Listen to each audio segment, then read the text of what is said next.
Chers amis, j'aimerais vous poser une petite question pour commencer. Est-ce qu'un paysan peut être plus puissant qu'un roi? Je vois celles et ceux qui ont envie de répondre oui, parce que si l'on est paysan, ça ferait plutôt plaisir. Et puis même si l'on n'est pas paysan, parce qu'on aime bien que le plus petit gagne contre le plus puissant. On y voit une certaine logique biblique. David, le plus petit, qui devient roi, par exemple. Je vois aussi ceux qui répondent non. La simple logique, la raison, voudrait que l'on réponde non, évidemment. Le roi, même si nous n'en avons pas en Suisse, le roi a plus de pouvoir que le paysan, a priori. On est d'accord. Mais puisque nous fêtons un roi, notre roi, en ce dernier week-end de l'année liturgique, en cette fête du Christ roi, posons-nous la question au sujet de notre roi. Qui est-il vraiment? Est-il plus grand que les rois de la terre? Oui. La deuxième lecture nous le disait. Et d'ailleurs, qu'y a-t-il de plus grand qu'un roi? Alors, les joueurs de cartes parmi vous répondront immédiatement l'as.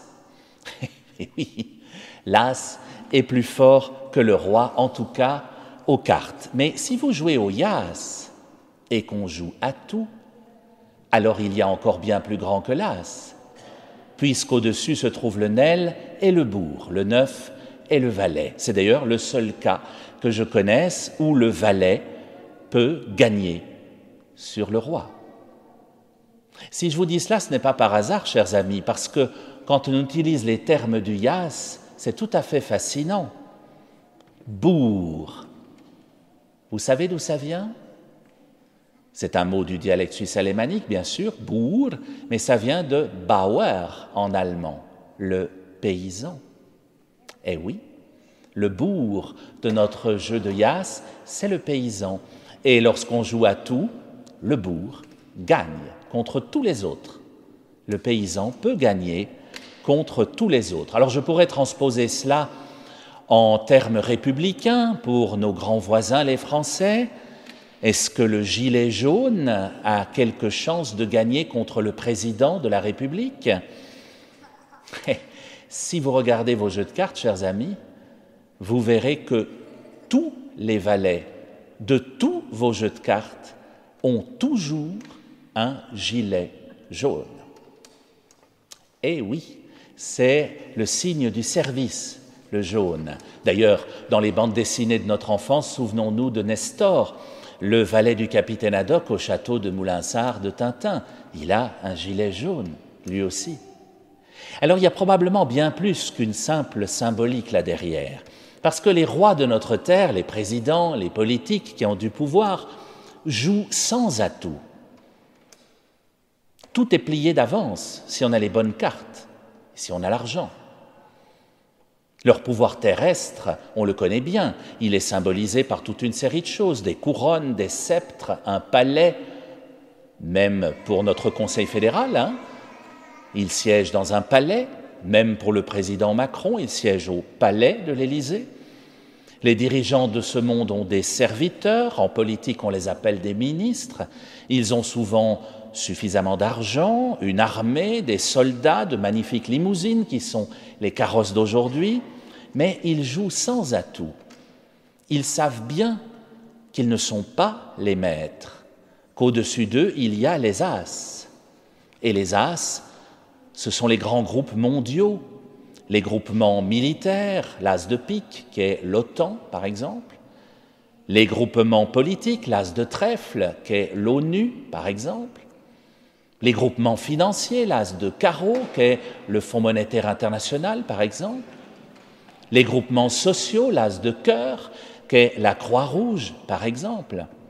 Les rois et les présidents, tout roi et tout président qu'ils sont, obéissent à ces groupements, ces as, qui ne sont pas eux-mêmes toujours dirigés par des as, je vous le concède. Mais tout cela est très pauvre. Quand on joue sans atout, tout est joué d'avance si vous avez les bonnes cartes.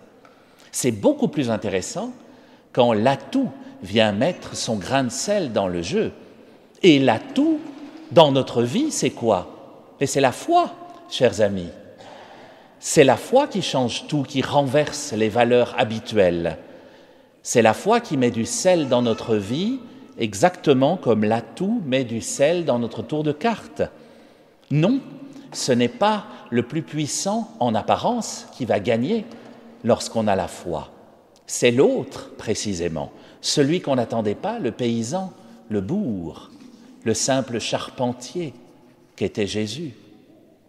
Ceux qui ont vraiment la foi, ceux qui en usent pour mettre de la beauté dans le monde, pour mettre les gens en communion les uns avec les autres, pour faire le bien autour d'eux, pour répandre l'amour, ceux-là jouent à tout.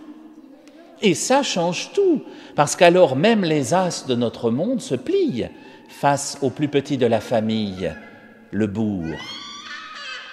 Et le bourg, dans notre foi, chers amis, vous l'avez compris, c'est le Christ. C'est le Christ roi. Ce roi que nous fêtons aujourd'hui n'est pas le même roi que les autres. C'est un roi bien particulier, celui qui gagne sur tous les autres. C'est le bourg. Et dans tous les textes de ce matin, on nous parlait de royauté, mais d'une royauté étrange qui n'est pas celle des puissants de ce monde. Même si le psaume disait « Le Seigneur est roi », sa royauté n'a rien à voir avec la royauté du monde. Dans notre première lecture, le livre de Daniel, on nous disait « Sa royauté ne passera jamais ». Voilà une sacrée différence avec la royauté du monde. Et puis il y en a d'autres des différences. Le palais de notre roi, c'est une étable. Le carrosse de notre roi, c'est un petit âne. La monnaie de notre roi s'appelle l'amour. L'autre, il s'agit de la rendre à César. Les serviteurs de notre roi, il en a, mais c'est lui qui leur lave les pieds. Le banquet de notre roi est fait d'un peu de pain et de vin, c'est tout. Le sceptre de notre roi est un rameau d'olivier, la couronne de notre roi est une couronne d'épines, et son trône est une croix. Ma royauté n'est pas de ce monde, disait Jésus à Pilate dans l'évangile que nous venons de réentendre. Effectivement, elle renverse toutes les valeurs, cette royauté, elle supplante toutes les autres. Jésus-Christ est le prince des rois de la terre, disait l'Apocalypse. Le prince des rois, le bourg, le simple charpentier qui gagne sur Pilate, sur Hérode et sur tous les autres.